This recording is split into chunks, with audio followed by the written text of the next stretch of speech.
So today, the fine folk over on Patreon have asked me to cover some of the smaller destroyer and cruiser actions of the Second World War. Things that don't necessarily get all that much attention compared to the really big battles, but still form an interesting part of the overall narrative of the naval element of World War II. Now, because they are smaller engagements, there are, of course, far fewer maps, drawings, paintings, etc. done of these actions. So you'll have to bear with me. Most of the pictures you'll be seeing will just be static pictures of the various ships involved. Although where artwork exists of the period, then obviously we'll try and use that as well. And of course, since we're fitting multiple engagements into one video, even for relatively small battles, this will of necessity be a somewhat abbreviated account of the various engagements. So if one of them strikes your fancy and you think, oh, I'd actually like to hear a full Wednesday video just on that battle, let me know in the comments below. So we're going to start off with the Battle of the Bay of Biscay, which took place towards the very, very end of 1943. Now, to lay some context for this, the Kriegsmarine had based quite a number of its remaining destroyer fleet on the west coast of France, along with a good portion of its quote-unquote torpedo boat flotilla, which realistically, most of them being around 1,200–1,300 tons, were essentially similar in capability to the earlier of the interwar destroyers that you could find in the US Royal or Japanese navies. And the reason they'd done this was, of course, Germany was running out of resources, generally, but also specific, very niche resources that were still needed for its war industry, things like tungsten or rubber, which aren't really easily findable in World War II Europe, where the Germans had control, but were available overseas from either neutral ports or from Japan. Of course, the Allies were doing their level best to close this operation down through a mixture of submarine, air and surface ship attacks, hence the reason for the German light craft being deployed, because it was hoped that they could, at least in numbers, escort these blockade runners in the last stretch, which would provide them with a degree of anti-submarine protection.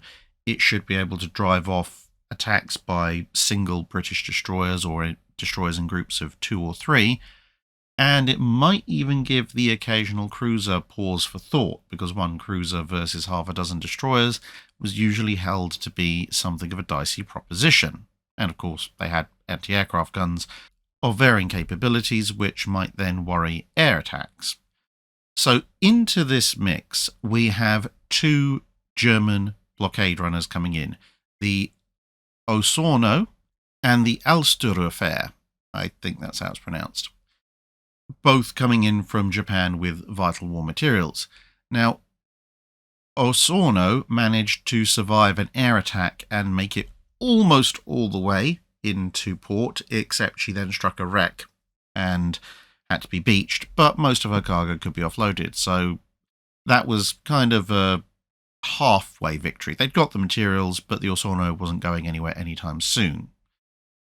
The Alsteröfer was on its way in, and so the Germans decided, right, we're going to send out our escort forces to bring it in. But there were a few problems with this. Firstly, unknown to them, Allied strike aircraft had actually found the ship out at sea and managed to sink her before she managed to get a signal out. So she wasn't actually coming in, she was just sitting quietly on the bottom of the Bay of Biscay, but there was no way for the Kriegsmarine to know about this. The other problem was that although the Germans deployed a very large flotilla of vessels, in fact 2 flotillas of vessels, the 2 commanders really didn't get along. There was the 4th flotilla of torpedo boats under Korvettenkapitän Kolauf, and he had the T-22, T-23 and T-24 plus the T-26 under his command, and there was the 8th flotilla under Kapitän Zersi Erdmenger, and he had a series of Type 1936A destroyers. Of course, this being German, they hadn't named them. That was only for a very short period. So you had the Z-23, 24, 27, 32, and 37, and he also had torpedo boats T-25 and T-27 with him. But since these two commanders didn't get along, despite the fact there are half a dozen torpedo boats and 5 destroyers, they ended up operating almost, but not quite, as separate forces. The final problem they had was that the Allies knew they were coming. They'd been spotted by aerial reconnaissance. Now, the British had a whole series of cruisers in the area, which were on long-distance patrol, explicitly to try and intercept blockade runners. There was the somewhat smaller Penelope, and then you had the Gambia and the Mauritius, which were both Crown Colony or VG-class cruisers. And then you also had the Glasgow, which was a town-class cruiser, the largest cruiser on station. And competing with Penelope at the lower end of things was the Enterprise, an E-class cruiser, and in many ways the rest of those cruisers' direct progenitor, as she had tested the first multi-gun turret on a British cruiser, and its success had led first to the twin 6-inch as found on Penelope, and then later to the triple 6-inch as found on Gambia, Mauritius and Glasgow. Of these 5 cruisers, Glasgow and Enterprise had been the closest when the first signs of the German blockade runners had been picked up, thanks to decoding by Bletchley Park, and so they'd headed for the general area, but with the sinking of the blockade runner, Glasgow and Enterprise had been redirected to intercept the German destroyers. Now you might think 11 fast attack craft, essentially destroyers of various sizes, against a admittedly 10,000-ton treaty cruiser, but also a small late World War I - early interwar period design of cruiser, should be a great benefit for the Germans. However, the 1936A type destroyers were fairly top-heavy, so in rough seas they didn't tend to perform well. At the other end of the scale, the Elbing-class torpedo boats just tended to be thrown around by heavy seas. And the Bay of Biscay is notorious for heavy seas, and that is exactly what was present at the time. So when, at just after lunch, German aircraft found and attacked the cruisers, and then eventually bothered to tell the Kriegsmarine what was going on, the destroyers decided, actually, we're just going to head home, because ultimately their job was to escort the blockade runner in. If it hadn't shown up, there was not a huge amount to be gained by fighting in disadvantageous conditions, because the high sea states would trouble the cruisers a lot less, allowing them for relatively stable gunnery, whereas the German destroyers would only have very brief patches where they could rely on their guns firing with any degree of accuracy at all. And so the German formation turned back east and headed for coastal France. Unfortunately for them, once more, Glasgow and Enterprise had already managed to get to the northeast of their position and were able to cut them off. At about 1:30, Glasgow spotted the German ships to the southwest, and 10 minutes later or so, Z-23 saw the cruisers coming in return. The cruisers moved to intercept, and seeing that an engagement was inevitable, Captain Erdmenger ordered his ships to launch torpedoes. Unfortunately, when the order came out, his ship's captains judged that they were out of torpedo range, and the rough seas would make launching torpedoes with any degree of accuracy very difficult, so that didn't happen. It then took about 15 minutes for Glasgow to close to range and open fire.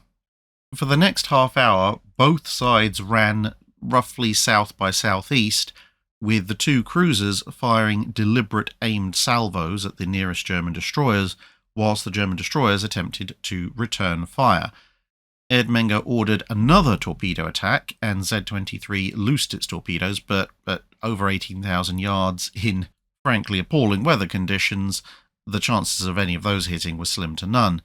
The torpedo boats under Kohlauf initially tried to make the run, but they found the seas were coming over their ships so frequently that their range-finding equipment was completely soaked, and deciding that they couldn't actually spot any targets using their torpedo aiming equipment, they decided to just return to the line. In the meantime, some of the bigger German destroyers were making a reasonable effort of shooting back at Glasgow and Enterprise, but they were getting at best near misses. Over the next 15 minutes, the two forces continued to close, but then first blood actually went to the Germans when a shell from Z-32 managed to hit one of Glasgow's boiler room fan intakes. Gunnery on both sides had actually proved to be quite good regardless of the weather, as both sides' ships were being straddled repeatedly by enemy gunfire, and it was just sheer bad luck that nobody had been hit so far, or good luck, I suppose, if you were the person who potentially could have been hit, as the ranging data from the fire control systems was clearly spot on. It was just the RNG of, well, I'm dropping shells on the target, but will one of them actually hit the target rather than blowing up the sea right next to it?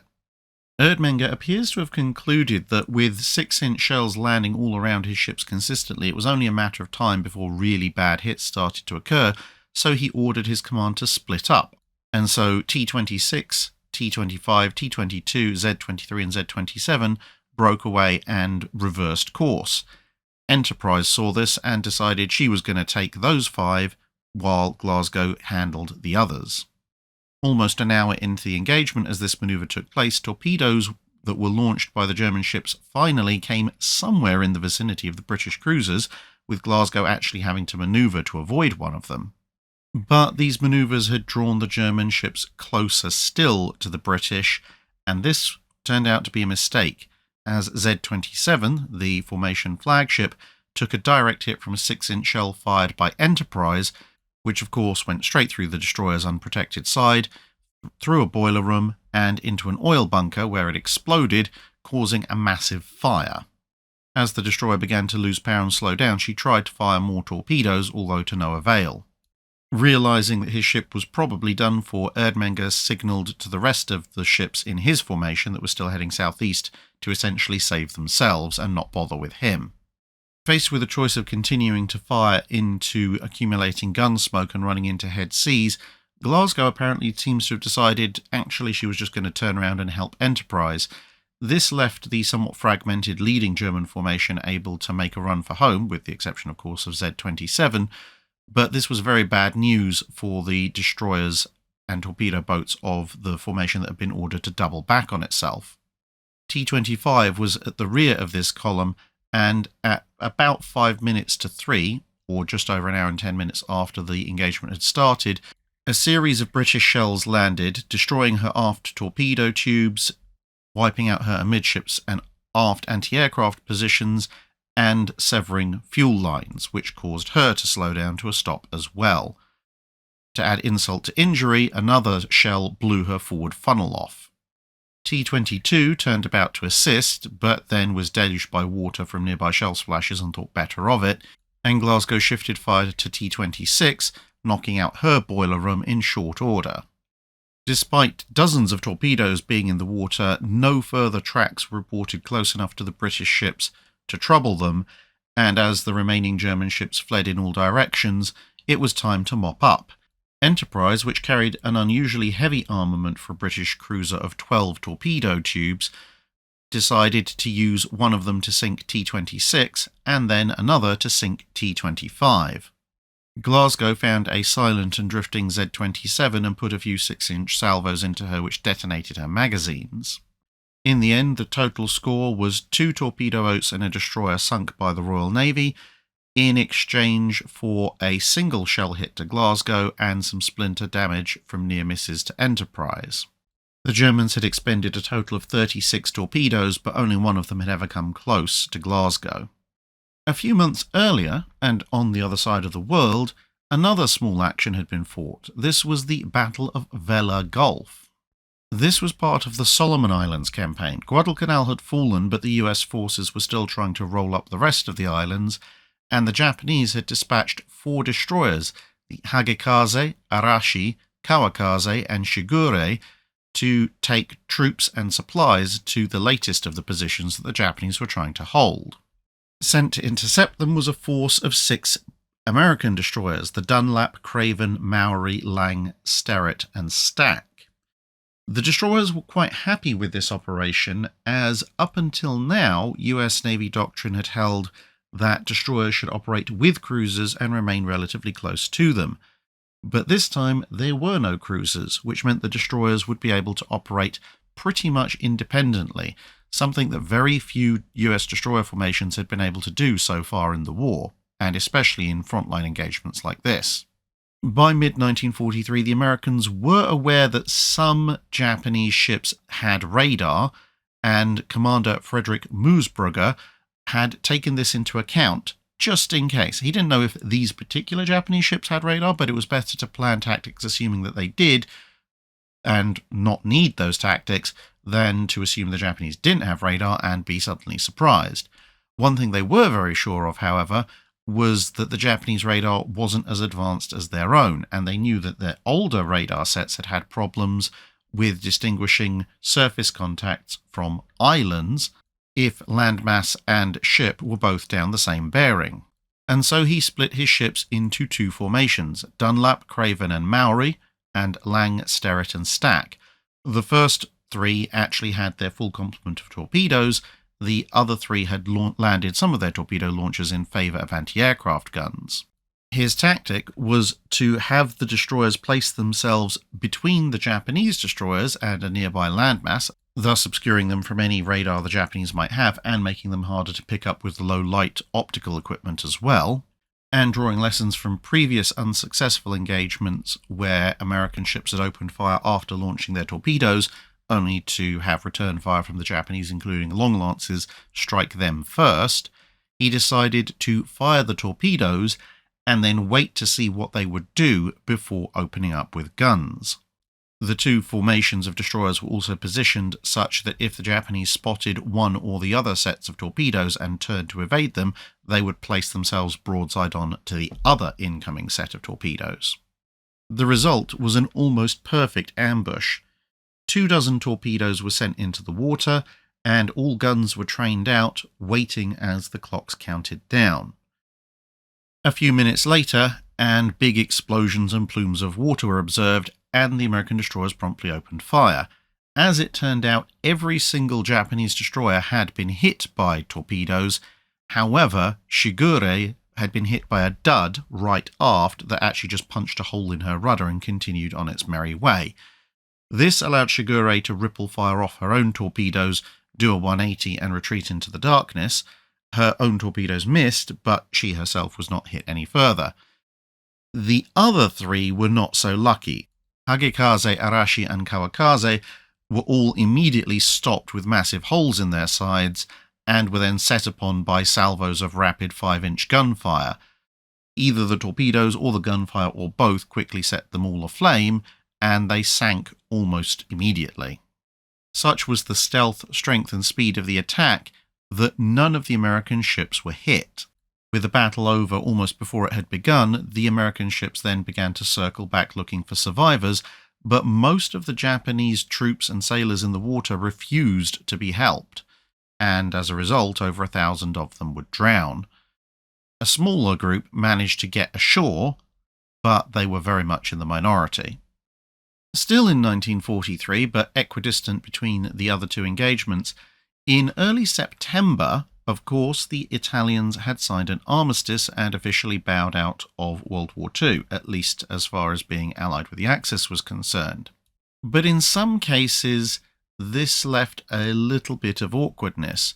For example, in the port of Bastia in Corsica, there was a force of Italian torpedo boats and a couple of merchant ships sitting quite happily, up until now, alongside a mixed German force that consisted of a couple of captured small vessels from France and Belgium, plus 5 large German landing craft, which, when equipped with guns, were now in use as convoy escorts and general raiders in the calmer waters of the Mediterranean. On the evening of the 8th of September, the two commanders unofficially reached an agreement whereby the German forces would be allowed to withdraw to German-held territory without being shot at, but this was World War II Germany, so expecting them to abide by any agreement made was a little bit of wishful thinking. Instead, the Germans planned to attack the 2 Italian torpedo boats that were in harbour, as well as the merchant ships, and capture them and take the whole lot away. It almost worked, as a surprise storming of the ships just before midnight resulted in the torpedo boat Ardito being captured, as well as the 2 merchant ships. Unfortunately for the Germans, however, the other torpedo boat, Alisio, had just left the harbour, and thus remained in Italian hands. Having realised what had just happened, Italian infantry nearby stormed the port and recaptured it, forcing the German flotilla to leave, although not before the infantry had recaptured the Ardito and the 2 merchant ships. And the German formation ran into the Aliseo on their way out. Aliseo was a little less forgiving and opened fire. While the Germans had a numerical advantage, and although a Cyclone-class torpedo boat was not exactly the world's largest warship, it was still an actual warship, which meant that in a fight between it and a converted survey vessel, an old yacht, and 5 landing craft, it still held the upper hand. A German shell did temporarily knock out the Aliseo's power plant, but she got that back in working order pretty quickly and began systematically demolishing the German ships. Both the former survey vessel and the yacht were sunk, and 3 out of the 5 landing craft were sunk before an Italian corvette that had been patrolling offshore and up until now hadn't had any idea what was going on, the Cormorano, showed up, and between it and Aliseo they forced the last 2 landing craft to run aground. In short, the Germans had an opportunity to take 7 vessels away with them to wherever it was they were going to base themselves from next, but thanks to their commander's determination to stab his former allies in the back, all they'd succeeded in doing was getting their entire formation sunk and causing the death of about 230 sailors and soldiers, about 70% of them German. Now winding back to the very early days of 1942. This was not a good time to be an Allied warship. Immediately before this, of course, you'd had the Pearl Harbor attacks, the attacks on the Philippines, and the sinking of Prince of Wales and Repulse. The Japanese in many respects appeared to be unstoppable, but despite their momentum and despite their night fighting training being significantly superior to that of the US Navy, which was their primary opponent, they did occasionally run into formations that were as good or better as them when it came to night actions, and this could lead to some surprising results. In this particular case, it was the landings off of Malaya. These were the landings Prince of Wales and Repulse had tried to deal with, and obviously failed. Dutch submarines had managed to sink a few troop ships and a destroyer, but the bulk of the landing forces had arrived and were disembarking their troops. The troop ships were being escorted by the cruiser Sendai, the destroyers Fubuki, Hatsuyuki, Shirayuki, Asagiri, Amagiri, and Yugiri, as well as 5 minesweepers, 3 submarine chasers, and 4 patrol boats. A series of scattered air attacks during the day, including some truly antiquated wildebeest biplane torpedo bombers, had achieved essentially nothing, and so the last roll of the dice was a pair of World War I era destroyers, the S-class HMS Thanet and the HMAS Vampire, formerly of the Scrap Iron Flotilla.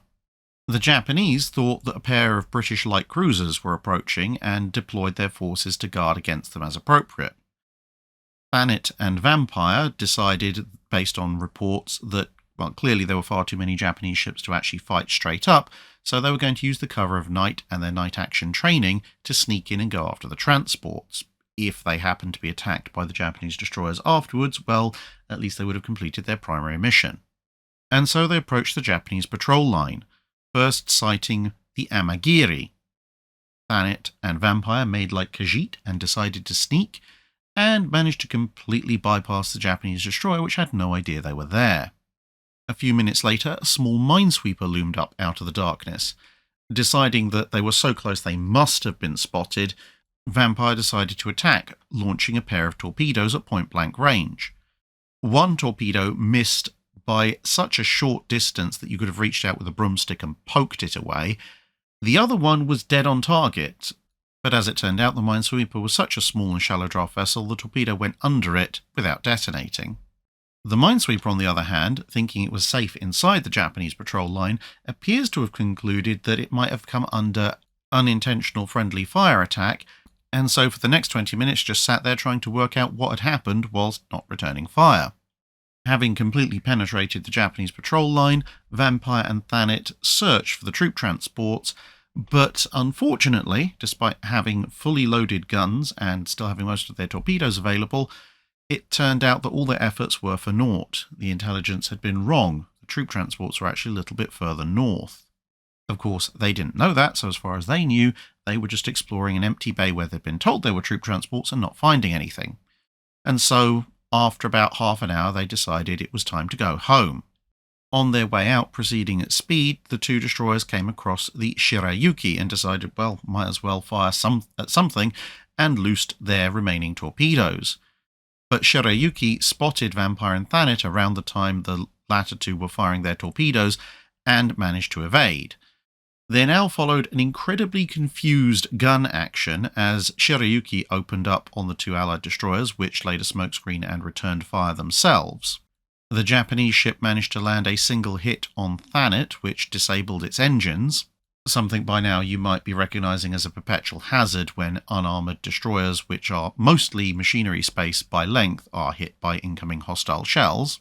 But as Thanet slowed down, Shirayuki began to suffer electrical problems. In theory, this shouldn't have made too much of a difference, as with a rather obvious gun battle erupting, the rest of the Japanese patrol line finally woke up, and Yuguri, Sendai Fubuki, Asagiri, Amagiri, Hatsuyuki, and another one of the minesweepers all showed up and began firing as well. Several weeks' worth of ammunition production was flung at Thanet and Vampire, but mostly accomplished nothing.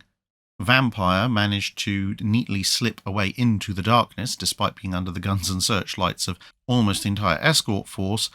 Thanet was less lucky. That hit to its engine room made it a little bit of a sitting duck, but it still took over an hour for the Japanese ships to score enough hits to send the small old S-class destroyer to the bottom.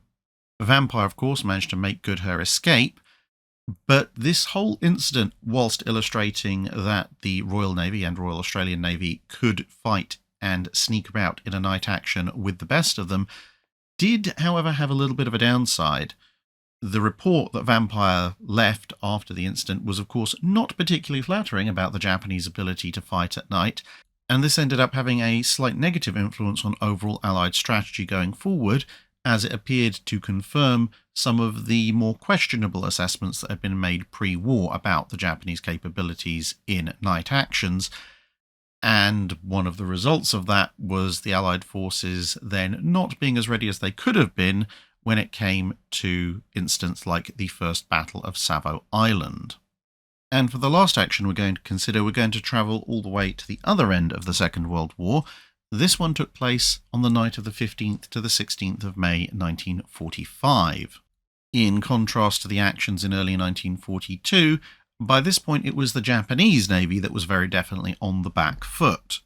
Several days earlier, one of Japan's few surviving cruisers, the Haguro, had left Singapore, which of course was in Japanese hands, escorted by a lone Japanese destroyer, the Kamikaze. They were spotted, a force was sent to intercept them, but Japanese aerial reconnaissance spotted the intercepting force and they dropped back to Singapore. On the 14th of May, the Japanese tried again. They came under air attack, but it didn't do all that much.